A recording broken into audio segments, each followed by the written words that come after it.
Shine your light, let the world see that we have been called to transform. Hey guys, and welcome to episode 2 of Steps of Faith. My name is David, and to my right is Sarah, and to my left is Kevin. And today we'll be covering the topic overcoming doubts and fears in faith. So to start us off, I'm going to ask, what role does faith play in helping you navigate fear and uncertainty?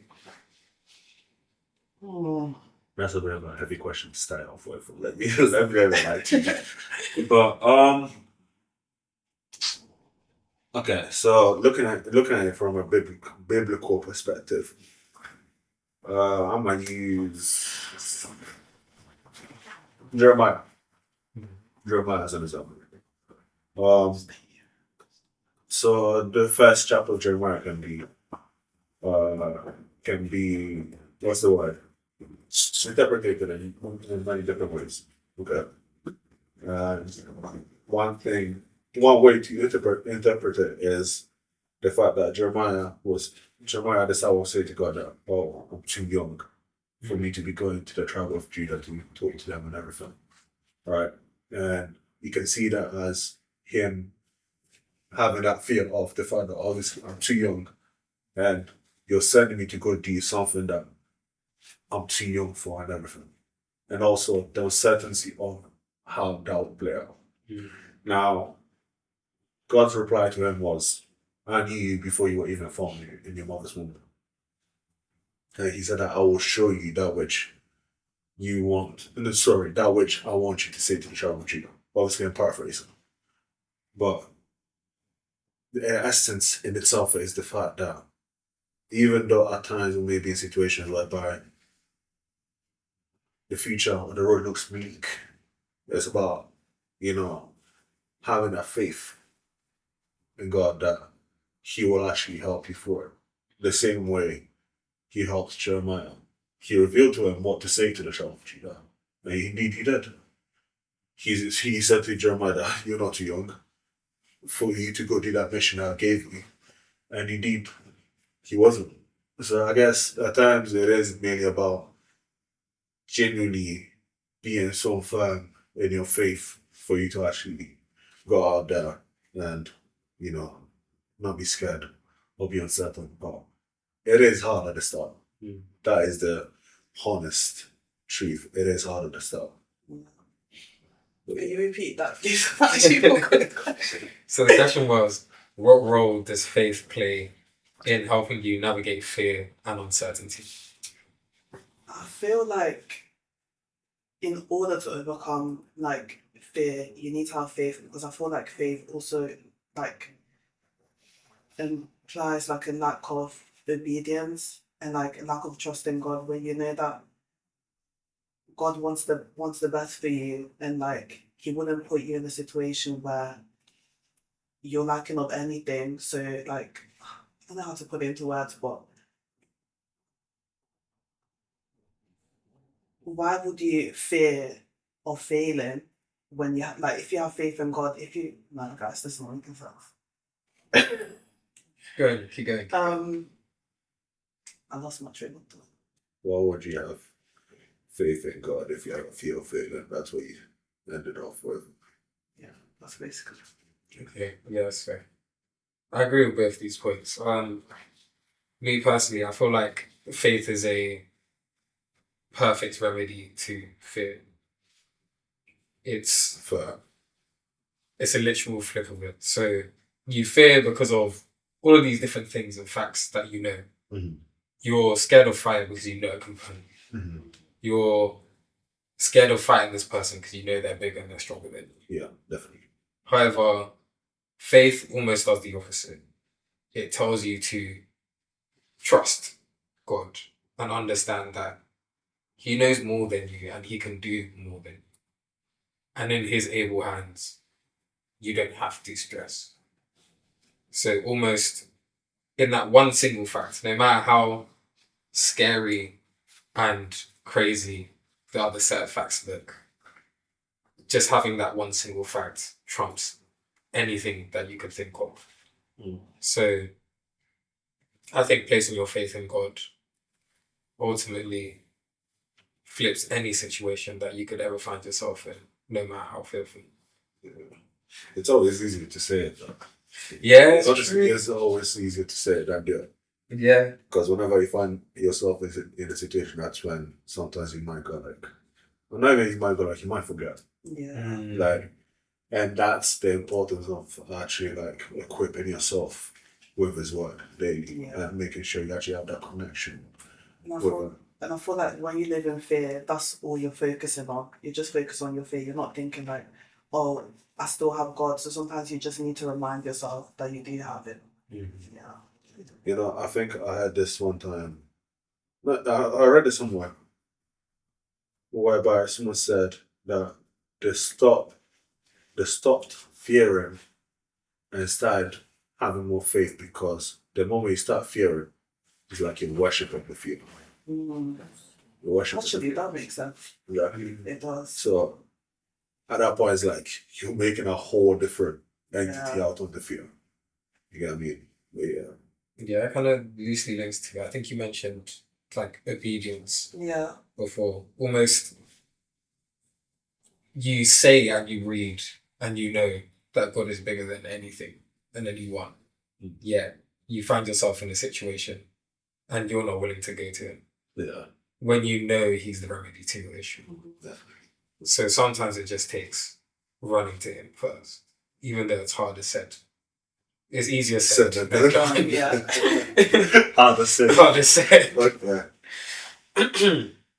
But yeah, I want to move on to our second question, which is, do you think doubts are a natural part of faith or something to be fixed? Ooh. You know, we covered this in one of our sessions that we had at the start. I think it was walking in obedience. Yeah. That's what is when we did that session, whereby one of the members must have asked, "Are you allowed to doubt, or will you doubting mean that you don't obey? That you're not obeying God, type of thing." And the thing is, at the start, the true and honest answer is at the start you will doubt. Yeah. Right? Because at the start is when your faith isn't necessarily as strong as it will be compared to one who has walked with God for a while. Right? And don't get me wrong, even one who has walked with God for a while, sometimes they might backtrack, but it's all part of the journey. So, yes, doubt is there at the start, but it shouldn't be there in the long run. Because if it's still there in the long run, then have you really grown? Or are you still in the same spot where you started?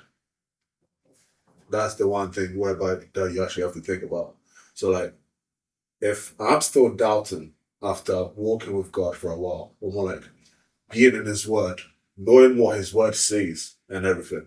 Like the book of Hebrews is even big on faith. But after knowing all of that, knowing what God has said, like how big the God I serve is, and I still have doubts in situations. Have I really grown? Yeah. What is the point of everything I've read? You get what I mean? So the answer to that is yes at the start. No, not in the long term. That is my personal opinion. I feel like if you look at it this way, like it's like you starting like your course at university, like you're going to the course and you don't know anything, and then the end of the 3 years, now that you've taken exams, you've done assignments, you've studied, revised, and everything, now you know about the course and you know how things work. So same thing with like reading the Bible. I feel like when you come into Christianity, you're just like confused because you don't know a lot of things, and obviously living in the world there'll be questions. But I feel like the more you're in the word, the more clarity you get. And I feel like if you're not getting clarity from like reading the Bible and everything, I feel like that's when prayer comes in, and like that's when you start to talk to God more for clarity. Yeah. Yeah, I'd agree with both. I just want to say that, yeah, doubting's natural. I feel like doubting is normal. We're human. Our knowledge is limited. So you're going to find a situation where you're going to be doubting or thinking that you're smaller than it. However, at the same time, once you place your faith in God, like Kevin said, you can't then doubt. Yeah. Once you reach that stage, you can't then doubt him. I feel like if it's a long-term thing, then it becomes an issue. Yeah. Because then you're constantly in doubt and you're constantly like, oh, you're constantly asking questions that can actually be answered. Yeah. And that's where it comes back to the question where it says, is it something to be fixed? And I think, Yeah. yes, if you're experiencing it during your walk after you've already placed faith in God and He's showing you what He can do for you. Yeah. At the start, okay, cool. You may not understand, and that's fine. We all learn at different speeds at different times. We all learn through different ways, but once you've already experienced that, there's no reason to doubt again because God is most definitely able. I agree. I can see the cogs turning. No, because I was literally I was thinking about someone in the Bible, and someone to actually use as an example. I wanted to use Job as an example, but Job's one is more like suffering. But then he had no doubts in his suffering. Yeah. He had complaints in Yeah. his suffering, but not doubts. He still trusted, and he never defected. Even when the people around him will say, "Drop God. Look at what you're going through," but he still had faith. And then there was who was it? See, this is where sometimes I just forget names. Yeah. This was at the start of the Bible as well, Okay. whereby he got asked to take his son to the altar. Oh, Abraham. Yeah. How did I forget Abraham? You should What the heck? No, because you know what? Yeah, the name came in my mind. I was like, was it Abraham? But anyways, this is what happens when you overthink too much. But anyways, Abraham got asked to take his son, and he didn't doubt anything God asked him to do. He laid his son down on that stone tablet, or tablet of stone, however you say it, and he was genuinely ready to do what God had asked him to do until God stopped him. And the takeaway from that was God tested his faith. That's how much faith Abraham had in God, because he had been with God for a while. And so he had faith in his God. He didn't doubt anything God asked him. And honestly, that's the type of level I'm trying to get into. Because don't get me wrong. 100%. Yes, here and there, as David said, we're humans. Mm-hmm. Here and there, I do have my doubts. But then, in another way, that's also another way for me to go like, right, I need to grow even more. Yeah. You always strive to do or to become better than you were before. But yeah. Right then. So, has there been a moment where your faith has personally been tested or come into question where you've been doubting yourself, right? Or just you've been doubting yourself or the situation at hand? Oh yeah, definitely. I think my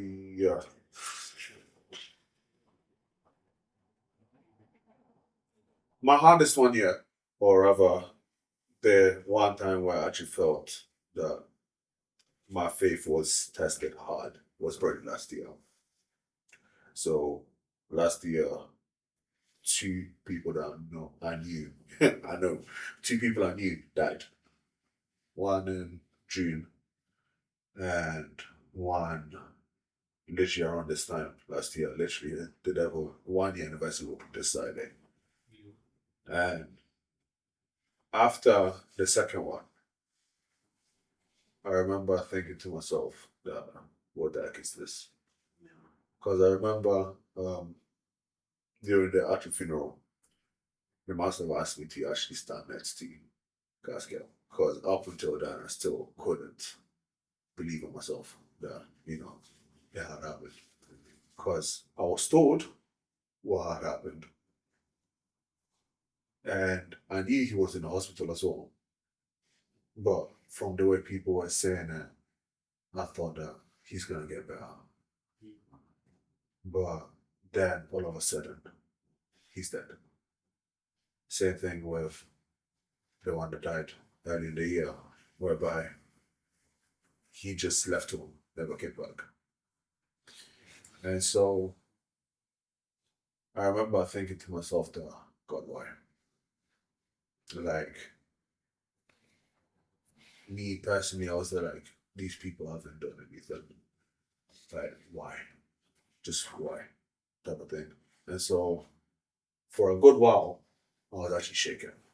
I'm not even gonna lie to you, for a good while, I was actually shaking, probably until early this year, January, February, where I was like, I actually need to get back on track. Because it was hard to get back in my word. It was actually hard to get back in my word. Like, I could pray alright, I could speak to God alright, but it was hard to get back in my word. And even the prayer, it felt like I was just doing the prayer because I had to. It wasn't like from my heart. Exactly. So it took time, but in the end, obviously, came through. In the end, God used people to actually get to me, for me to actually get back on track. So honestly, yeah, I did have a moment whereby, or moments even, whereby my faith was actually tested to the limit. How would you say like you actually got back on track though? Because I feel like it just seems like you just did it yourself and like you forced yourself to do that. But how did you actually like get back like how you were before all of this happened? Conviction. I was getting convicted by the Spirit, I'm not gonna lie to you. There were times whereby I'll go like, oh my, like the Spirit would go like, yo, you need to pick up your word. Yo, you need to pick up your word. Yo, you need to pick up your word. Until someone was very close to me asked me, have you been on your Bible study lately? And I was like, no, I'm not gonna lie to you. No, I haven't. And it even got to the point whereby I couldn't bring myself to ask people or check on people and ask them, yo, how you doing with your journey or not? Because me myself, I'm doing bad.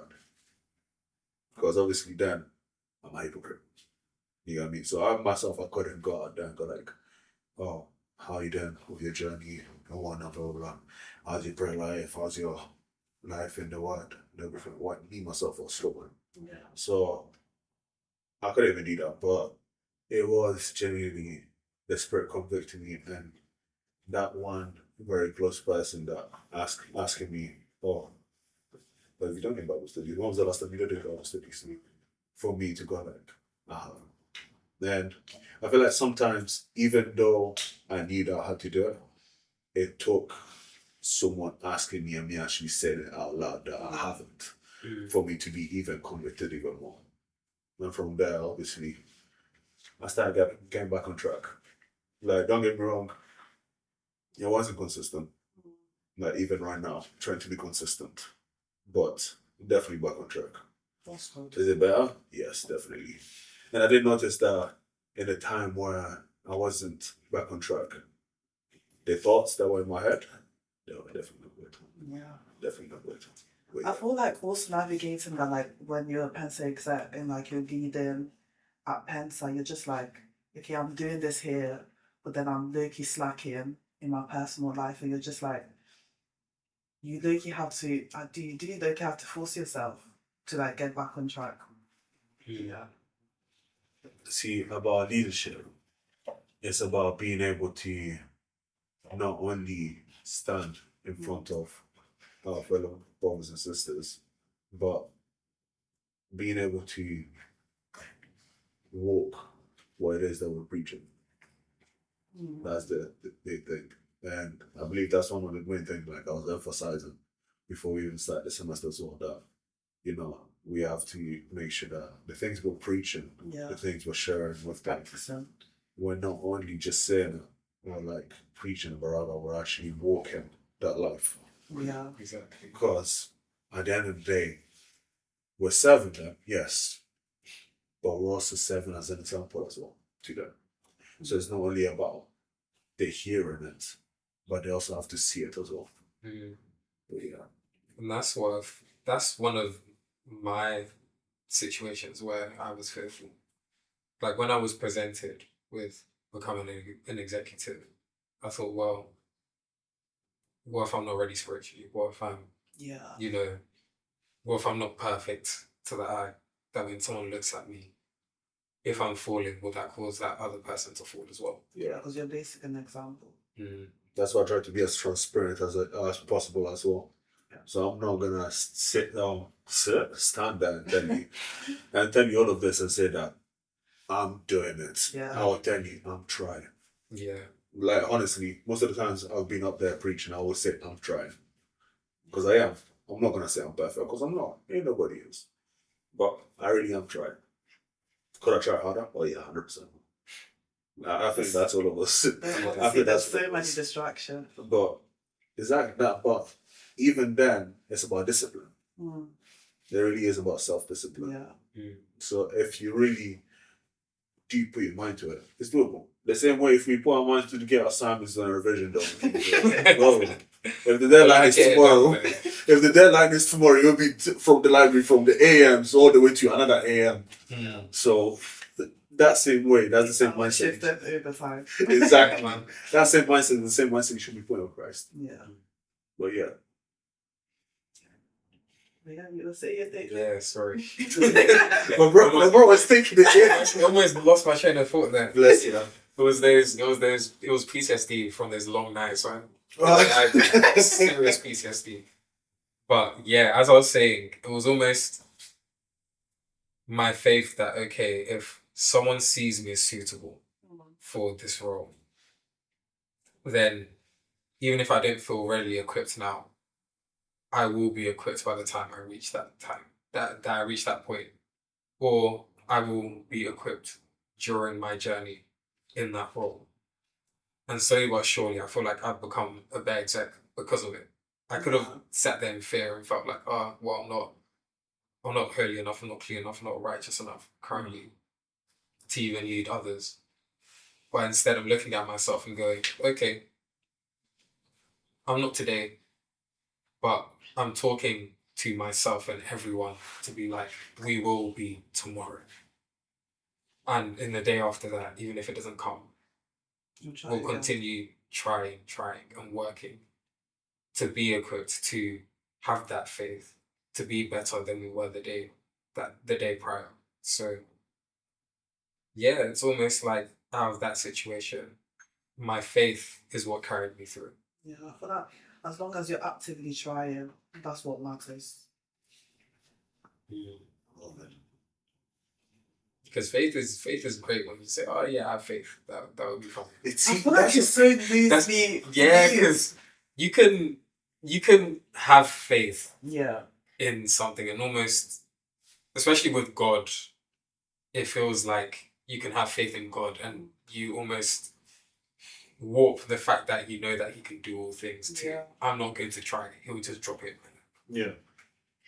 When realistically, you know full well, God wants us to yearn to be better. Yeah. And it's once we chase that, it's once we look for that, What's that scripture? he will then bring it closer to us. Is it faith without works is dead? Yes. Yeah.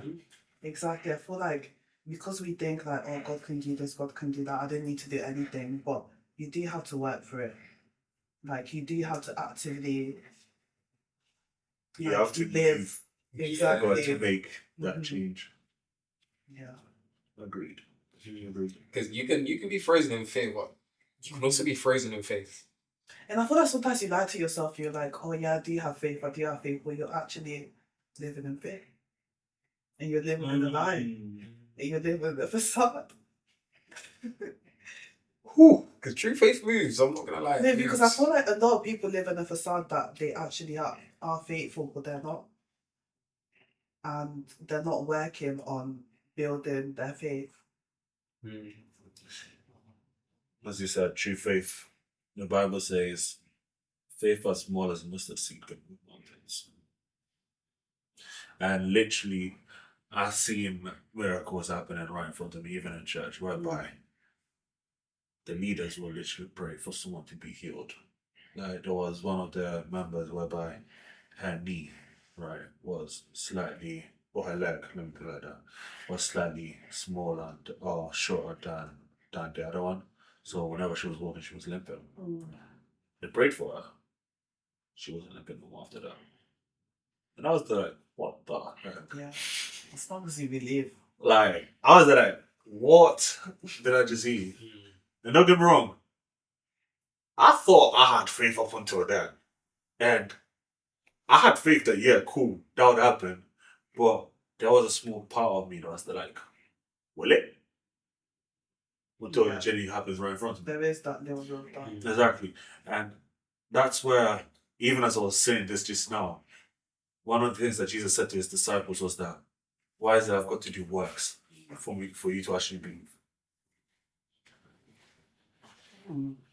Because the beautiful thing about faith is believing without seeing. And believing without seeing him. Yeah.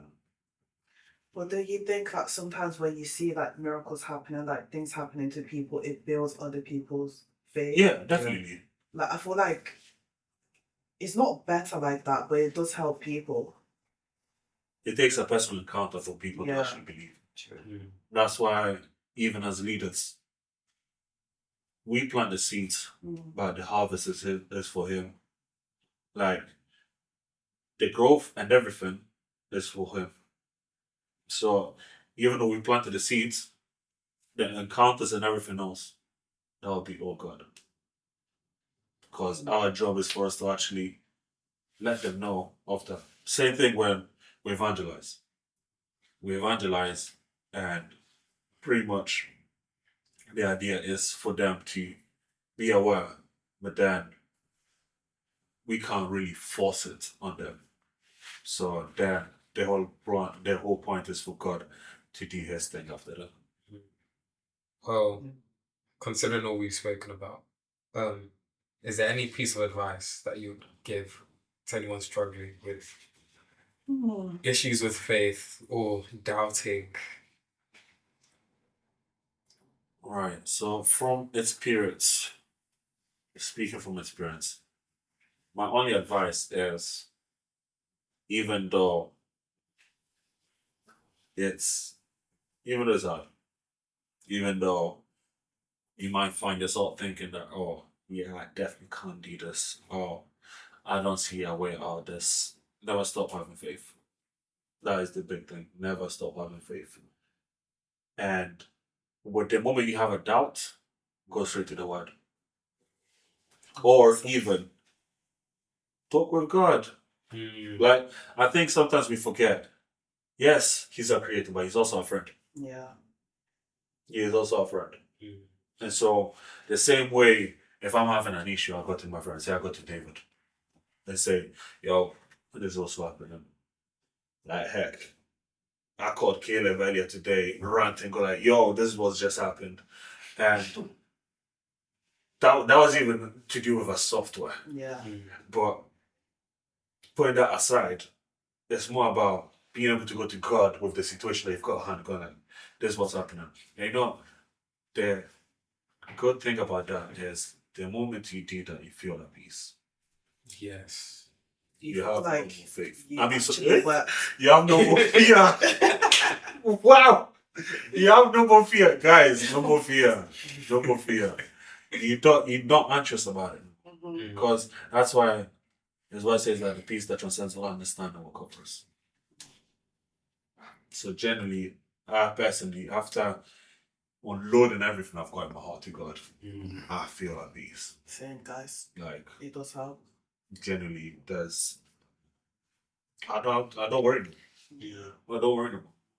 But yeah, that's my piece of advice. Talk to God and stick to your word. But when you talk to God, don't just speak as if you're distant from him, but speak to him sometimes, not all the times, but speak to him like he is your friend. Cheeky little conversation every day. Yeah. And I feel like also being self-aware that when you do have that fear, it's not coming from God. So as soon as you have that little doubt, just get in the word or just pray to God and so be sorted. Hopefully. Hopefully. Yeah, well. God will. Yeah, well. That which God cannot do does not exist. But yeah. But yeah, me personally, I just say after you pray, move. Oh yeah. Make Can't sure you stay actually move. You prayed times of fear taken away from you. You prayed for clarity. You received it. Move in that clarity. There's no point in hearing what your remedy is and then not taking it. That's like going to the GP. They've told you, hey, you got to take this. No, you You look them in the eye, you go, yeah, thank you. You go home, you don't take it. You're still sick. So once God gives you that confidence to move on, or that green light to move on with as soon as you get it. Yeah. I do like your metaphors, you know. They actually make sense. Thank you. Uh, Does anyone else have any more to add? Oh, yeah, actually. That's my advice, guys. that's me done. Yeah. That's me done. So it seems like we've come to an end to another episode of Steps of Faith. Already? Yeah, it goes pretty quick. However, I very much enjoyed our conversation today. So this is us saying goodbye. My name's David. To my right is, and to my left is Kevin. See you next time. Peace out. Bye.